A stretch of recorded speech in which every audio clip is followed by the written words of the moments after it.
Hello everyone, कैसे हो आप लोग?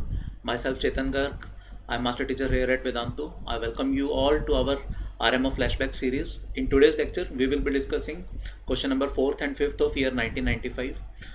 Both of these questions were good. One is from inequalities and the other one is from number theory combined with some algebra, right? Both of the questions involve some quadratic expressions, right? So let's start the session. Okay, before starting the session, I'll give you one information that currently here at Vedantu, we are running pre-RMO, RMO and INMO batches. Those who have not cleared pre-RMO last year or those who have not appeared yet for pre-RMO exam, they should visit our website olympia.vedantu.com. Here we have provided each and every information regarding these pre-RMO batches. And those who have either cleared pre-RMO exam or RMO or even NTSC, we will directly enroll you to pre-RMO to RMO and INMO batches, right?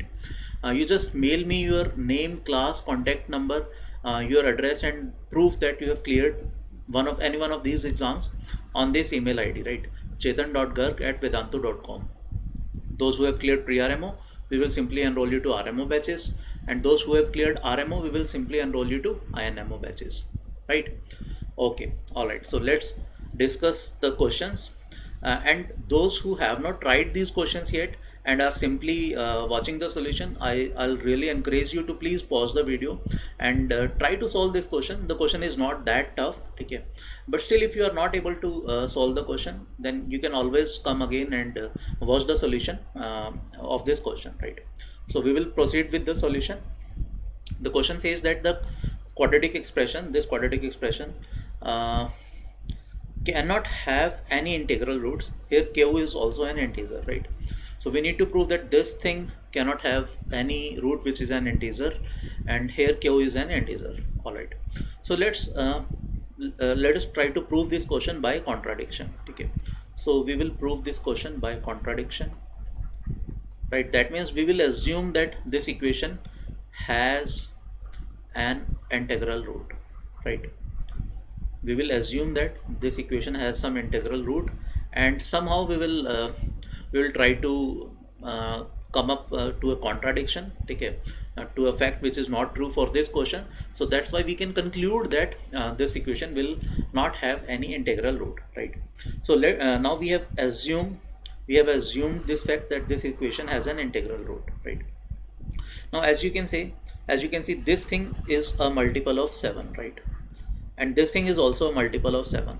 So this has to be a multiple of 7, right? Else the whole expression cannot be divisible by 7, right?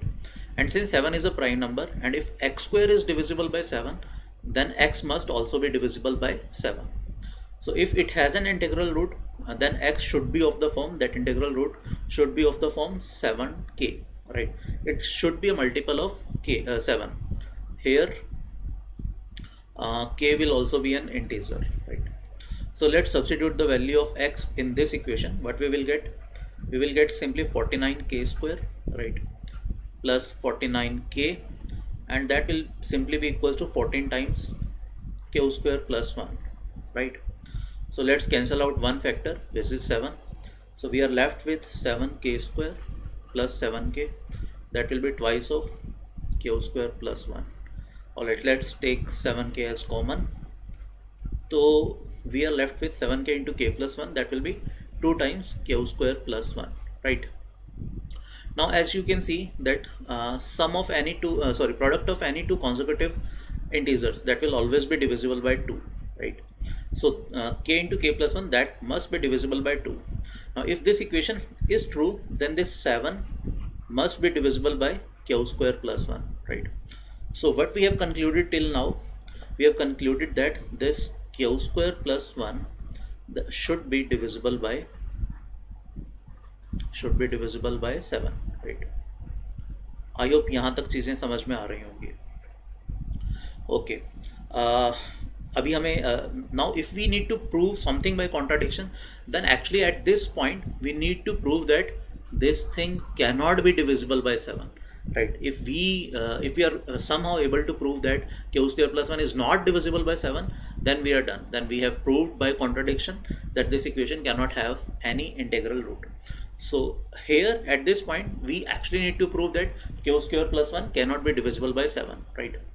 Okay, let's write q as a remainder of 7, right? So q can be it can be a multiple of 7, or it can be of the form 7m plus minus 1, or it can be of the form 7m plus minus 2. That is, it can leave a remainder 0, it can leave a remainder 1, it can leave a remainder of minus 1 which is equivalent to 6, it can leave a remainder of 2 which is equivalent to 5, minus 2 which is equivalent to 5, or it can have remainders 3 or 4 which is equivalent to minus 3, right?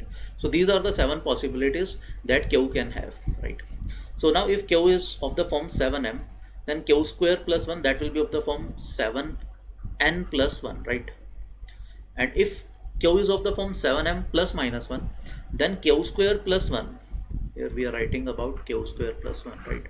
Q square plus 1, that will be of the form a multiple of 7 plus 2, right? Because plus minus 1 whole square will be 1, plus 1, that will be 2, right? So if q is of the form 7m plus minus 2, then q square plus 1, that will simply be of the form 7n plus 4 plus 1, that is 7n plus 5, right? And if q is of the form 7m plus minus 3, then simply q square plus 1, that will be of the form 7n plus 10, which is actually of the form 7n plus 3. So as you can see, in each case, in every case, nothing is divisible by 7. It is actually q square plus 1 is actually can actually give a remainder of 1 or 2 or 5 or 3 when it is divided by 7.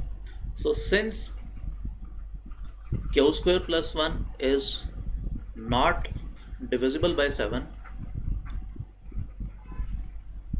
so we can conclude that our previous expression, that is this thing, this will not be valid in any scenario, right? So by contradiction, we have proved that this thing cannot have any integral root, right? So that's a mix-up question of algebra as well as some number theory concept, right? Chalo, so let's proceed to the next question, right? I hope ये वाला question clear हो गया होगा. So okay, this question is from inequalities and somewhat it involves some triangle concept, right? So this is fifth question of year 1995.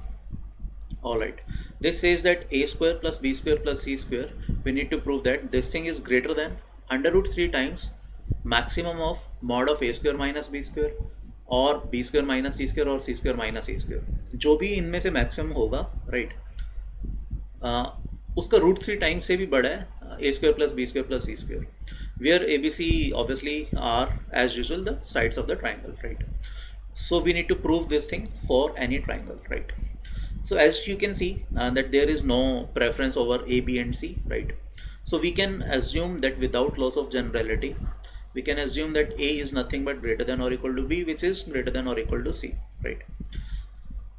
So we can say that here maximum will be this thing, mod of this thing, which will be a square minus c square, right? So we need to prove actually now that a square plus b square plus c square, that will be simply greater than a square minus c square, under root 3 times a square minus c square. This is what we need to prove, right? All right, so we can convert, in fact we can convert the whole question. As you can see in the right hand side, there are only a and c involved, right? So we should try to convert b in terms of a and c, right? And by triangular inequality, we know that b will be greater than a minus c. It will be greater than the difference of the other two sides, right? So b square, that will be simply greater than a square plus c square minus 2ac, right? Now if this thing is greater than this, and if we are able to prove that a square plus, in spite of b square, let's write this thing, a square plus c square minus 2ac, right, plus c square. If we are able to prove that this thing is greater than or equal to even under root 3 times a square minus c square, let's assume somehow we are able to prove this thing, right, that a square plus c square minus 2ac plus c square, that is in fact greater than or equal to root 3 times a square minus c square. then we are done, because in this question we are actually substituting in place of this a greater value, which is b square. Now if this is greater than or equal to this, then if we substitute any value which is greater than this, then that will be simply greater than this thing, right? So we will try to shift our focus in proving this inequality. Why we have shifted this? Because in this inequality we have not included b, right? This is in terms of a and c, and as you can see, this is a homogeneous equation. That is, this equation is of second degree. So we can convert this equation in a quadratic, right? Let's first collect the coefficients of a square and c square, right? So it will become 2 minus under root 3 times a square, right? And further it will be minus 2ac, right? Further it will be 2 plus under root 3 times c square. We need to prove that this thing is greater than or equal to 0. We actually need to prove this thing, right? And if we divide it by c square, we will get 2 minus root 3 a upon c, right, minus 2 a upon c plus 2 plus root 3. We need to prove that this is greater than or equal to 0.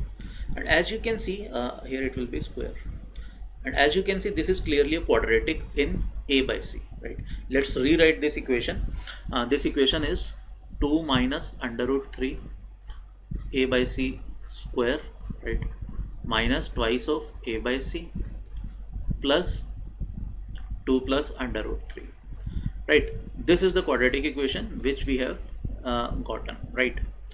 Now let's consider the discriminant of this thing. What is the discriminant? B square, that is 4 minus 4ac. A is 2 minus root 3 and c is 2 plus root 3. And as you can see, the product of these two numbers is 1. So the discriminant is clearly 0. Since the discriminant is 0 and this 2 minus root 3 is positive, we can claim that this quadratic expression that will always be greater than or equal to 0. That is, we can claim that 2 minus under root 3 a upon c whole square minus twice of a upon c plus 2 plus under root 3. Since its discriminant is 0, so we can claim that this quadratic expression that will always be greater than or equal to 0. And now since we have proved this, so we can conclude that this is greater than or equal to root 3 times a square minus c square. And if we substitute b square in place of this, then we can simply conclude that a square plus b square plus c square will have a strict inequality, right? That it will be greater than root 3 times a square minus c square, right? So I hope this proof is clear now, right? And since we have proved it for a greater than or equal to b greater than or equal to c, and as you can see, there is no preference over a, b and c, so for each and every other combination the relation will also hold, right? So these are the two questions of year 1995, question number 4th and 5th. I hope you understand both the solutions, right? And again, before ending the session, I'll give the information once again that currently here at Vedantu we are running pre-RMO, RMO and INMO batches.